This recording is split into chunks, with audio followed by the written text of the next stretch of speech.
Happy New Year! It's our 2026 and we believe that this year is the year of the Lord. Kamusta ka na abyan? Welcome sa aton nga January episode sang aton programa kada alas 3 hasta alas 3:30 sa hapon diri sa 1062 DXKI, your friendly voice of South Central Mindanao. Precious moments. Ako ang imo nga makaupod, Pastora Ning Lumasag, in 30 minutes of worship, meditation of the Word of God, and prayer. Updi ako liwat for another year of journey together in the wonderful presence of God.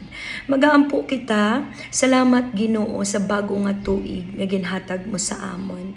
It speaks indeed of your new beginnings. God, help us to really understand what it meant for a new beginning. What it meant, O Lord God, when you said that this is your year, that this is the time where you wanted us to celebrate your goodness and your faithfulness.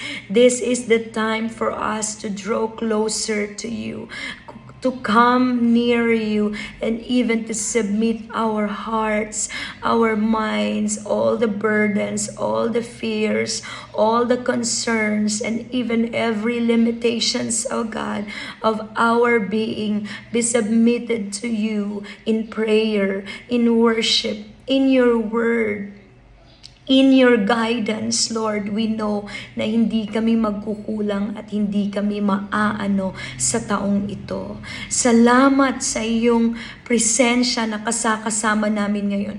Maraming salamat sa iyong pag-aruga sa amin. Lord, we would like to thank you for the past years, but we want to move forward, to go, Lord God, to your will and your purpose to our lives in this year 2026. Help us all to recognize, oh God, that your goodness is upon us. We bless you, we honor you, speak to our hearts today through your word in Jesus' name. Amen and amen. Gusto ko po kayong dalhin, mga kapatid, sa salita ng Diyos na kung saan ay magbibigay sa atin ng clarity. The Word of God will always bring us the clarity about everything sa buhay natin, sa mga tao sa paligid natin, at sa mga bagay na kung saan ay minsan ay hindi natin na uunawaan sa ating isipan, but when we will go to the Word of God, when we come to the Lord in the meditation of His Word, we come to understand. Every confusion are being eradicated. There are lots of things that we thought we understand before, but as we go to the Word of God, ay nagiging clear ang lahat. Now, I want to share you this afternoon ang dalawang enemy ng ating 2026. The two enemies of our 2026. Or shall I say, ang dalawang kalaban ng victory ng Lord sa buhay natin in this year 2026. Now, I want to tell you that the enemies of our lives in 2026 ay nasa sa atin po yon. The number one enemy of our victory for this year is our past failures. That's the number one enemy. Bakit ko po nasabi na number one enemy yung past failures? Because pag hindi ka mag-move forward, pag nanatili ka doon yung thinking mo, doon sa past failures mo, past failures will lead us to fear the future. Our past failures will lead us to fear our future. Ang sasabihin sa'yo ng past failures mo ay ganito: huwag ka nang umulit, na-fail ka na dyan, hindi mo yan kaya. So, the more that you will dwell on the past failures or your failures in the previous year, 2025, ay siguradong hindi ka makaka-move forward doon sa gagawin ng Lord in the new year 2026. So it's very, very important to understand that we have an enemy for our victories and success for year 2026. Number one is our past failures. Again, past failures will always hinder you to move on. It will bring you to fear. It will bring you to fear in taking risks. Siguro yung iba sa inyo ay nag-open ng business last year at kayo ay nalugi o di naman kayo ay nagkaroon ng problema in relationship. You tried to reconcile pero walang nangyari. At para sa'yo, failure yon, you get frustrated, you get discouraged, and this year parang ayaw ko na. Takot na ako na mag-open ulit ng panibago. Takot na ako na mag-take risk. So, yun po yung nagagawa ng past failure. Kaya enemy po siya ng ating 2026. The second enemy of our 2026, not only the past failures, but our past achievements. Our past achievements is a great enemy for 2026 because it would bring us pride. Kung ang past failure ay magdadala sa atin sa takot, ang past achievements naman ay posibleng magdadala sa atin sa pride.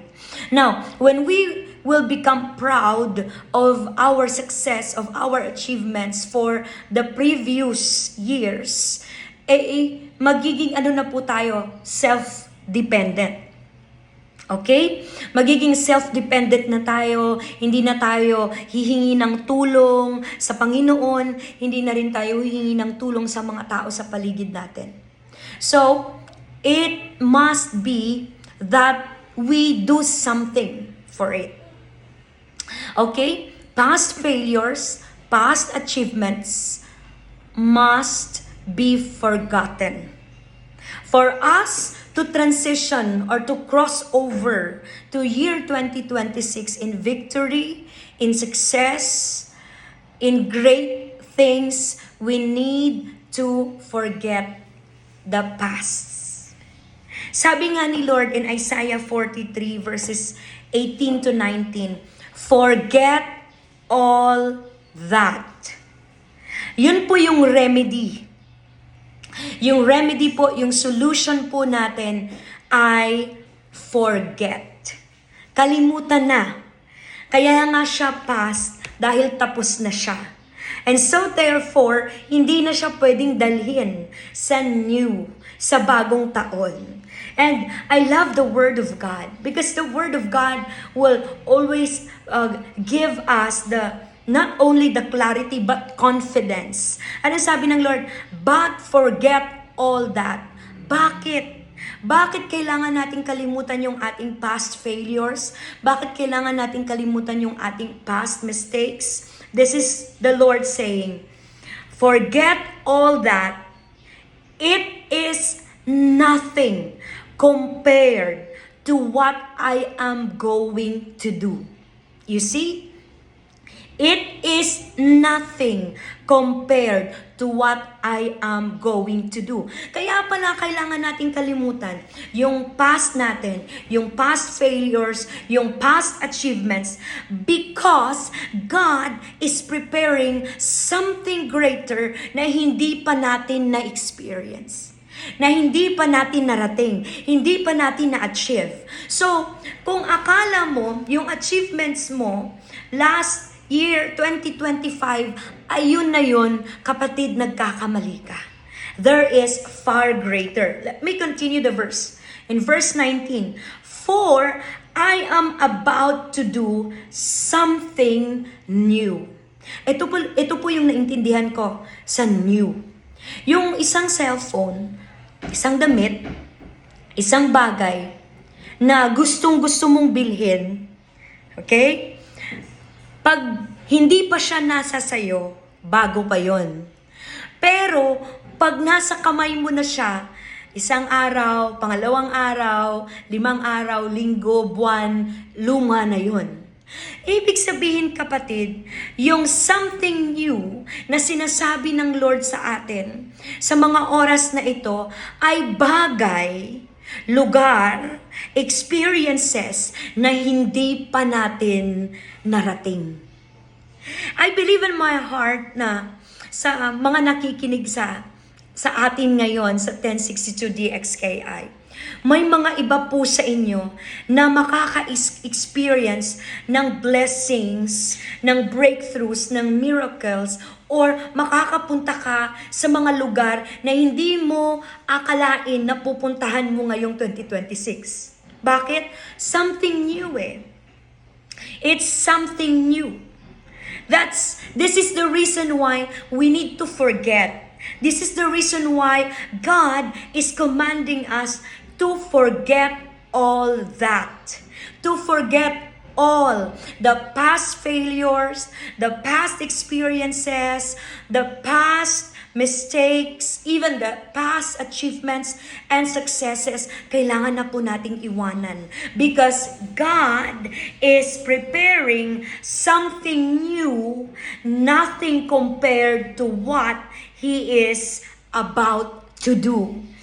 At alam niyo po, ang Diyos po natin ay talagang napakabuti. Kung meron man po siyang plano sa atin, yun po ay magandang plano. He declared that my plan for you is to prosper you, not to harm you, but to give you hope and future. Yun lang po yung plan ng Lord. Hindi po plano ng Lord na masira ang buhay natin. Hindi po plano ng Lord na tayo ay masaktan ng todong-todo. Hindi plano ng Lord na mamuhay tayo nang wala sa purpose.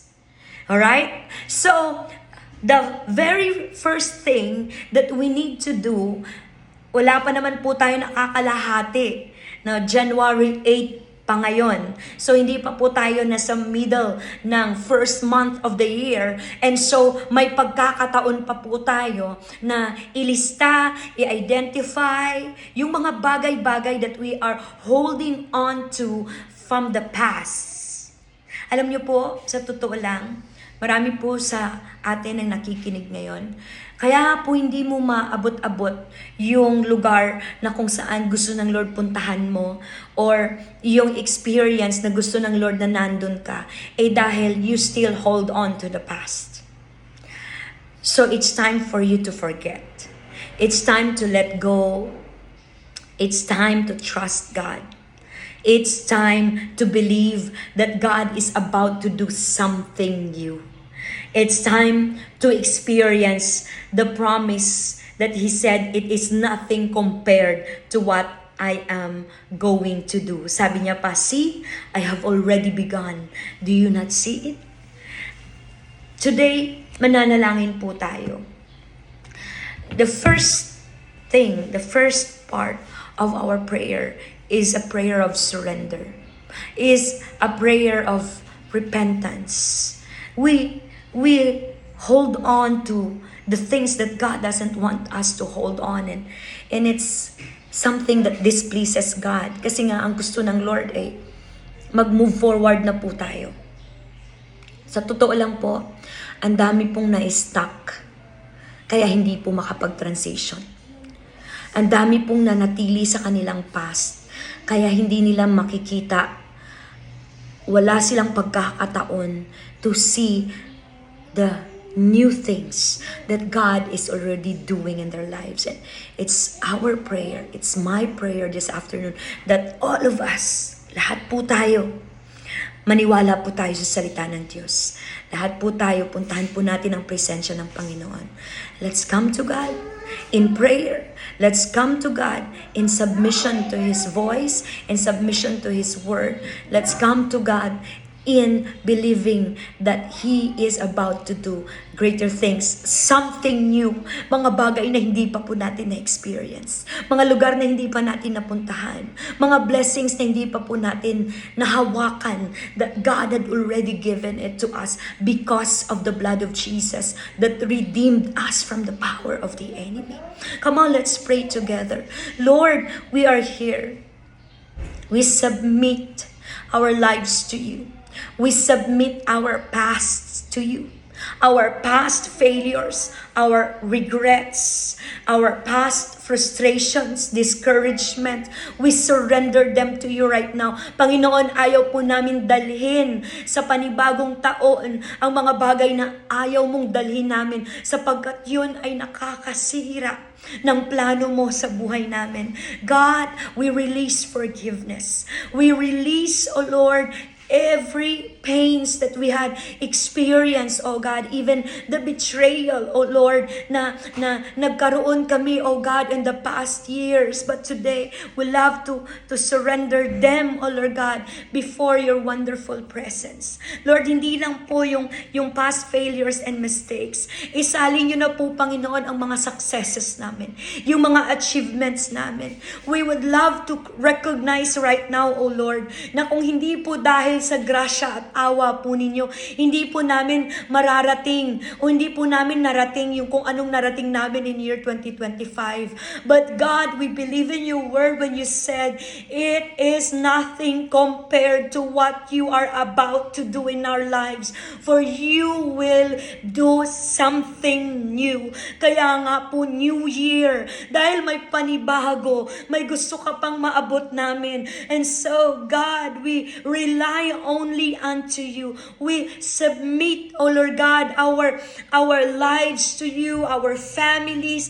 We submit to you, Lord God, even, Lord, our career, our source of income, ang mga plano po namin sa aming mga buhay, ang ministeryo, sinasubmit po namin sa inyo, Panginoon. Hindi po kami makokontento sa achievements na binigay po ninyo in the past years, but instead, O Lord God, we will be expectant for more of you. We will rely on you. We will trust your promises. We will say, oh God, that your word is true and it will surely come to pass every words that you had spoken. Maraming salamat po sa pagkakataon, Panginoon, na binibigay mo sa amin ngayon na makapagmuni-muni ng iyong mga salita. Salamat that as we come to you, as we submit our hearts and our minds to you in this new year, God, we say we are ready to respond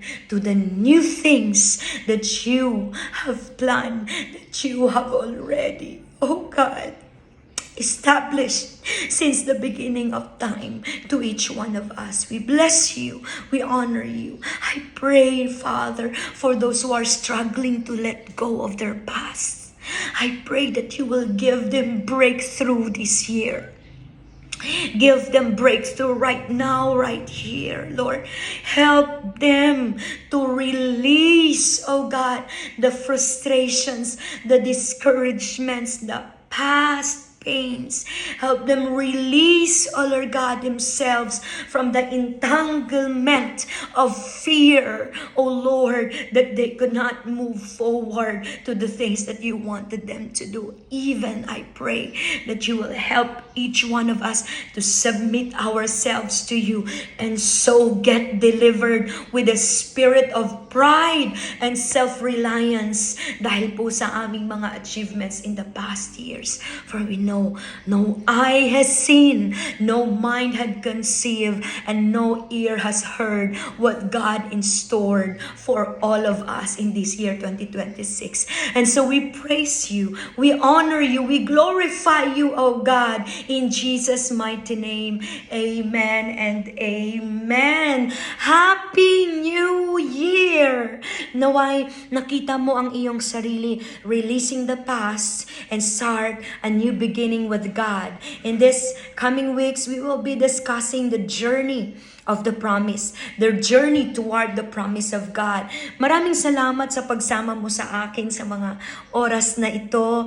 Thank you so much. I am really thankful to God for the ministry of the Lord entrusting me in DXKI 1062, the friendly voice of South Central Mindanao. Maraming salamat sa lahat ng mga nakikinig. I wanna declare to you that God is about to do something new in your life. So trust Him, believe in Him, and never forget that if God is for us, then who can be against us? Sa muli, ako po ang inyong kasama on the other side of the radio sa pangalan po ng aming senior pastor, Pastor Hedison Lumasag from First Assembly of God Church of Coronadal. Ako po si Pastora Ning, always telling us that time well spent with God is always a precious moment.